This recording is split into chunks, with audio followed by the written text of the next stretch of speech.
God kväll, god kväll, god kväll! Bom och Kurre! Jo, förlåt. Mamma har kommit hem sen. Varför? Jag har varit i Uppsala idag. Varsågoda.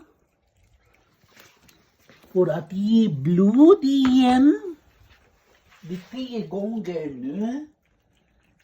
När erans mamma har kommit till Sverige. 10 gånger att ge blod. Yes.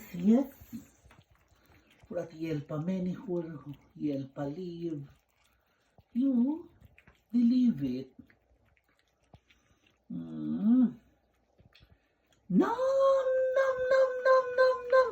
Ni har fått tonfisk ikväll. Yes.